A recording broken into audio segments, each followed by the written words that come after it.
Hello everyone, this is Professor Sexton with a video lecture about preparing for your midterm examination. Your midterm examination will be available from March 16th, which is a Wednesday at 6 a.m. to Friday, March 18 at 11:59 p.m. Even though it's available for those 3 days, it has a 3-hour time limit. And the way that Blackboard does time exams is that once you start the exam, that time keeps ticking. Even though you may be able to pause and stop the exam and come back to it, the time itself does not stop. So the thing is that once you begin to take the midterm exam, you want to make sure that you have the complete 3 hours to dedicate to it. The midterm exam itself will not take 3 hours. Chances are that most of you will probably finish it in an hour and 30 minutes. Some as it might take 2 hours, but it shouldn't take the full 3 hours. But just as a stopgap, I have that 3 hours there for you. So keep in mind, it will be available 6 a.m. March 16th, which is a Wednesday, till 11:59 Friday, March 18th. The midterm exam is divided into 3 parts. And the first 2 parts are all things that we've talked about. Part 3 is slightly different, but I will explain that now. Also, if you go into course documents, there's a folder entitled Preparing for the Midterm Examination. So all the documents that I'm going to share with you in this video lecture are also available in that folder. And so my advice to you is that before you take the midterm exam, you review all of those files carefully and make sure that you have a good understanding of them. Also, for the midterm examination, if you want to open up those documents and save them on your computer screen and toggle back and forth to them as you're doing the midterm exam, that is totally fine with me. Having them open is not cheating. It's just a resource. So feel free to do that. So the first part of the midterm exam is over common sentence errors. And remember, there was an earlier video lecture and a document shared on common sentence errors, and those are comma splices, run-ons, and fragments. I'm going to show you that document just briefly here. So it should be coming up now. So it is this document that tells you what a comma splice is, that tells you what a run-on sentence is, and that tells you what a fragment is.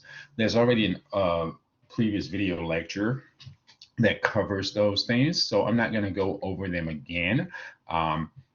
If you like, you can go back and watch that video lecture. And what I'll do is I'll put that video lecture as well into the preparing for the midterm examination folder, so you can watch that. So what's going to happen with the first part is you're going to get 10 items, and all of them are going to be sentences. Each one of the sentences is going to have some type of mistake. So it's either going to have a comma splice, a run-on sentence, or a fragment. And all you have to do is to correct that mistake. Keep in mind, there are 4 ways to correct a comma splice or run-on sentence. You can do any of those 4. It does not matter to me. So if you want to make them separate sentences, fine. If you want to use a comma in a coordinating conjunction, fine. Whatever way that you want to correct those issues are totally fine. Just remember that if you use a comma in a coordinating conjunction, remember that coordinating conjunctions have different meanings. So if you use the incorrect coordinating conjunction for the context of the sentence, you're not going to get the full point. Each of these count 2 points each. So there are 10, they count 20 points. So once again, my advice to you is to review that document on common sentence errors that I just shared with you, and to also rewatch the video lecture. And as I said before, I'll put that in the preparing for the midterm examination folder, so you'll have easy access to it. Part 2 is on using quotations. And so let me just share briefly a document with you about using quotations. This is also something that was discussed in one of the video lectures, how to use quotations. So one is whether you incorporate the quotation into your sentence, and the other one is where you use a complete sentence before the quotation. Now keep in mind that there's a different way to quote for poetry as opposed to quoting for short stories. Now, even though we've not done a short story yet, one of the questions is going to be on short stories. Keep in mind, what you should do is you should review this document as well. Plus, there was an earlier video lecture on using quotations. And what I will do is I will also put that in the midterm folder, so you can rewatch that one as well. Um, One other thing that I'm going to do is I'm going to show you these documents. So this is coming up. This is what this part is going to look like. So, and now we'll go over this a little bit closer. So you'll have two entries. They're 10 points each for a total of 20 points. And one part you'll be given an introductory sentence that you need to use to introduce the quotation, and you'll be given all the textual information that tells you that the quotation is from lines 1 and 2 of Emily Dickinson poem, because I could not stop for death. And so this is the two parts. And then the other one, this is for short stories, where it says use an introductory phrase to incorporate the quotation. The quotation is from page 79 of James Baldwin's Sonny's Blues. Now, all the information that you give, all the information that is given here is not all going to be required for the parenthetical citation. So you want to make sure that you put the right information in. What I've done is I've created another document that's taken those same two examples and given you the way that it should look. So for instance, for this first one, this is the correct answer. So this is the complete sentence. Notice that there's a colon here, because when you have a complete sentence before a quotation, you want a colon, then you give the quoted line. Notice the forward slash here that shows a line break, into the quotation, and then because this is poetry, you give line numbers 1-2, then you put the closing punctuation mark here. All of that is explained here. Then this is the one for the short story. This one is a little bit different because this is an introductory phrase, which means that statement is not complete, and this is a quotation. But if you look here, this is the introductory phrase. It is evident that the older brother Sonny is distanced from Sonny when he states. There's a comma, you give the quotation, and then because this is a short story, you give the author's last name and the page number. Notice too that there is no punctuation mark between the author's last name and the page number. Now keep in mind, this is for short stories. With poetry, you just give the lines number and you don't give the author's last name. There is a slight difference. If the author's last name is mentioned in the introductory sentence, then the parenthetical citation only includes the page number. So for instance, here you have Baldwin highlights the distance between the brothers by having the older one, quote, read about it in the paper in the subway, end quote, open parentheses, 79, close parentheses, period.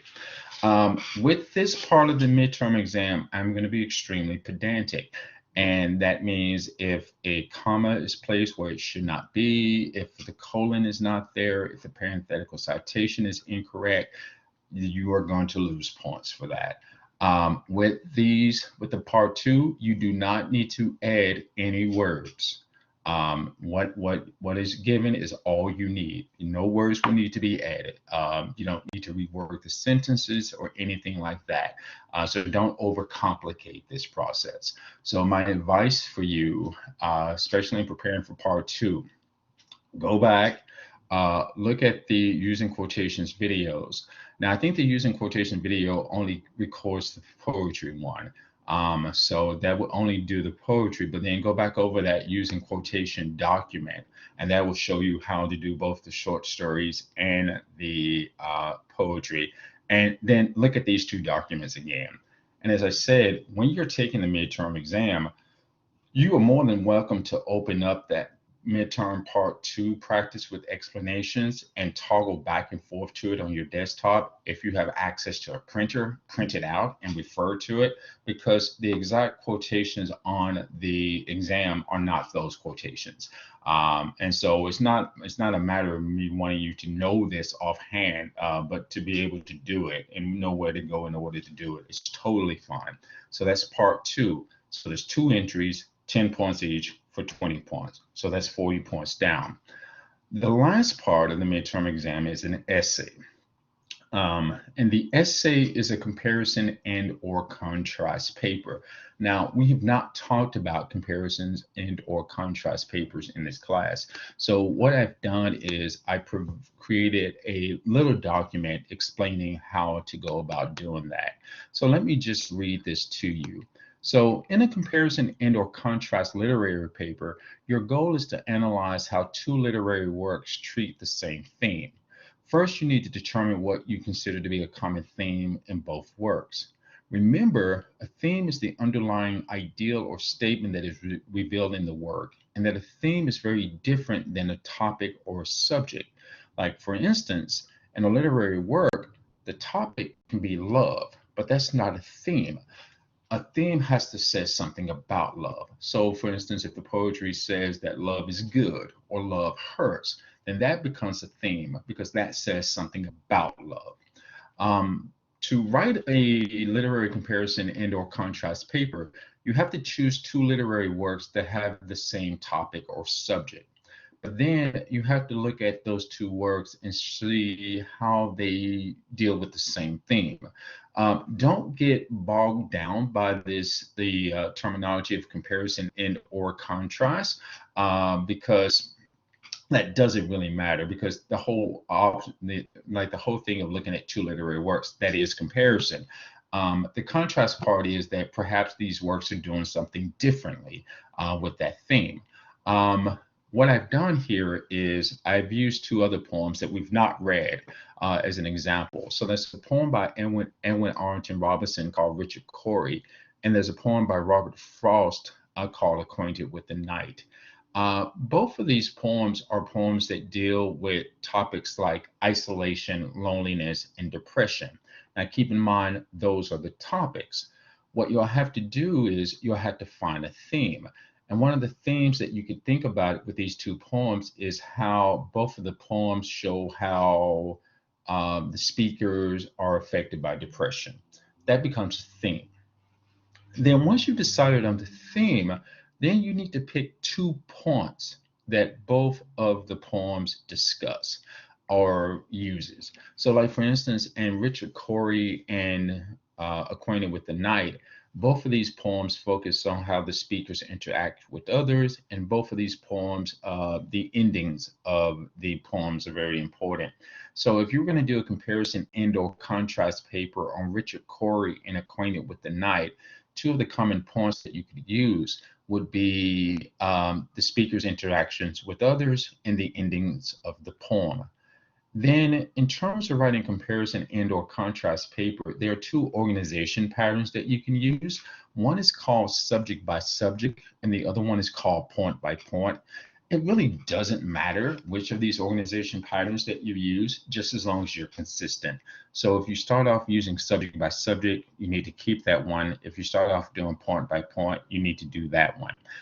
All of these is how you organize your supporting details. So if you're doing subject by subject, you'll say everything that you want to say about the first poem, and then you shift and say everything that you want to say about the second poem. So if you look here, I take Richard Cory, I discuss the speaker's interactions with others in Richard Cory, and then I discuss the ending of the poem of Richard Cory. Then I shift to the other poem, Acquainted with the Night, speaker interaction with others, and then the ending of the poem. This is called subject by subject because my comparison contrast paper is organized by the two literary works that I'm analyzing.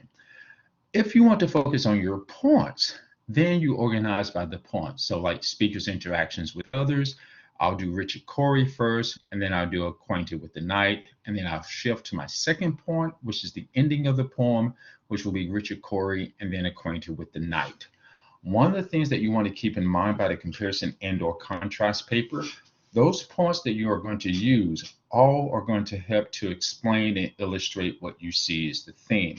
So if I said that the theme for Richard Cory and for Acquainted with the Night is how the speakers deal with depression, then when I talk about the speakers' interactions with others, I'm using that to show how those speakers deal with depression. When I talk about the ending of the poem, I'm using that to show how those speakers deal with depression. I know this can be a little bit complicated. So also in the preparing for the midterm examination, what I'm going to do is I will give you a copy of the Richard Cory poem. I will give you a copy of the Acquainted with the Night poem. And I will also give you a sample paper that a student has done in the past on these two poems. So you can kind of see how that's done. So for your midterm exam, you're going to have 4 topics from which to choose. A lot of the poems that we read over the course of the semester, most of those poems deal with the same issues. Like, for instance, remember when we did My Papa's Waltz and Those Winter Sundays? Both of those poems are about father-son relationships. However, they have a very different view of those father-son relationships. And so if you were going to choose that one, you'll have to come up with 2 points that both poems use. And like, for instance, you can talk about the image of the father because that's part of both of those poems. And then you can also talk about how the son views the image of the father, which is also a point of both of those poems. So for the midterm exam, I give you 4 topics to choose from. The thing that you're going to have to do is you'll have to find a theme that both of these poems deal with. And then you also have to develop your points. So this is going to be a little bit involved. My suggestion for you when it comes time to do the midterm exam, you definitely want to spend more time on the essay for numerous reasons. First of all, it's the one that requires more of your time. Second of all, it's the one that carries the most weight. You can do this any way that you want to, but it might behoove you to do the essay first.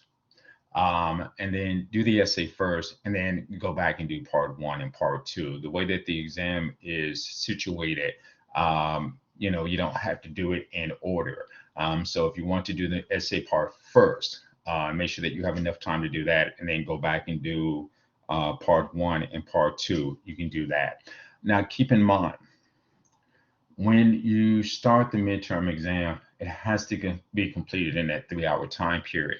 So it's not a case where you can look at the midterm exam, then walk away. Well, you can. You can open up the midterm exam, you can scan it, you can look at it, and you can pause it and come back to it. But just keep in mind, it's a 3-hour time limit. So if you open it up and you look at it for like 15, 20 minutes, and then you pause or save and you walk away from it from 20 to 30 minutes, that time is still ticking. So make sure that you are aware of your time. And that's why I've advised you, don't start the midterm exam until you have like the full 3 hours to dedicate to it, because you don't want to run into the situation where you run out of time. So I know that this is a lot here. Your midterm exam is not until Wednesday, March 16th. So there's still a lot of time. And so what I suggest that you do this week is start looking over these documents. There's a lot that's in that folder. Make sure that you have a good understanding of it. If you want to print copies of the stuff in the preparing for the midterm examination, go ahead and do that this week. If you want to save it on your desktop, go ahead and do it this week. And then when you sit down to take the midterm examination, you'll already have all of that information available for you. I know that this is a lot of information to take in, and doing it over a video lecture is probably not the best way. But if you have any questions, you are more than welcome to contact me, and we can talk about it. Unfortunately, this week and the next week, I have some conflicts, other things that obligations that are during our typical office hours from 11 to 12, and during that optional Zoom time on Wednesdays from Wednesdays at 11 to 12, I'm still free. But so if you need to get in contact with me, if something is unclear, please email me and let me know, and I can talk to you about the midterm examination in more detail. All right, everyone, thanks a lot, and have a good week, and I'll see you soon. Bye.